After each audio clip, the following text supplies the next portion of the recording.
Assalamualaikum dan salam sejahtera. Bersama saya Ainul Husna dari channel Putra SMK Bandar Baru Putra. Hari ini Isnin bertarikh 24 Februari, Sekolah Menengah Kebangsaan Bandar Baru Putra telah mengadakan majlis lambaian kasih bagi meraihkan 3 orang guru. Untuk makluman para penonton, ketiga-tiga guru yang akan bertukar tersebut adalah Encik Nur Hisham bin Fahmi yang akan bertukar ke SMK Tanjung Rambutan. Yang kedua, Encik Faizul Izwan bin Muhammad Jailan Farus yang akan bertukar ke Sekolah Menengah Kebangsaan Gunung Rapat. Dan seterusnya, Puan Umi Kalsum bin Utuh yang akan bertukar ke Sekolah Menengah Kebangsaan Ulu Kinta.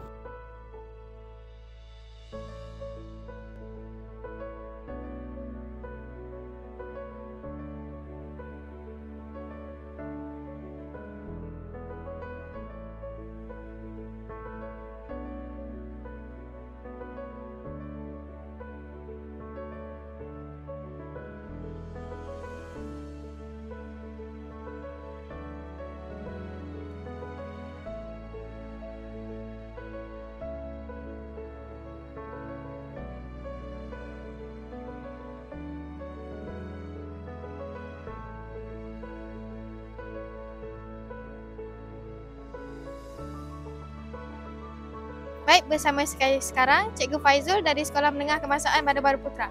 Assalamualaikum Cikgu, ada Cikgu sihat? Waalaikumsalam, sihat-sihat. Okey, boleh tak kita orang nak tanyakan beberapa soalan? Boleh, tak ada masalah. Pada Cikgu, apa memori terindah yang Cikgu dah kumpul sepanjang berkhidmat di Sekolah Menengah Kebangsaan Baru Putra ni? Okey, selama 3 tahun dan 7 bulan Cikgu berada di sini, begitu banyak kenangan terindah yang Cikgu amati dan lalui ketika di sini. Contohnya saat kita bersama pada setiap pagi untuk perhimpunan dan juga waktu rehat dengan suasana riuh rindah yang begitu mengasyikkan. Dan juga banyak kenangan yang Cikgu bina bersama anak-anak Cikgu ketika dalam kelas Bahasa Inggeris maupun Bahasa Melayu yang akan Cikgu imbas sampai bila-bila sehingga hujung hayat Cikgu. Baik Cikgu, itu sahaja soalan daripada saya. Terima kasih. Sama-sama. Baik, bersama saya sekarang ada Cikgu Puan Umi Kalsum. Baik, Assalamualaikum Cikgu. Waalaikumsalam. Boleh tak kita nak tanyakan beberapa soalan? Boleh.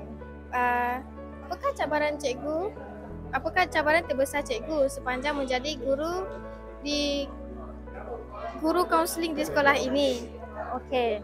Cabaran terbesar Cikgu. Banyak sebenarnya cabaran terbesar. Tapi sebagai seorang guru kaunseling, cabaran-cabaran tu kita kena hadapi.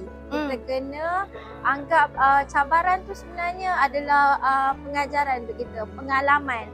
Sebenarnya cikgu belajar daripada murid-murid semua. Pengalaman cikgu adalah kisah hidup murid-murid semua.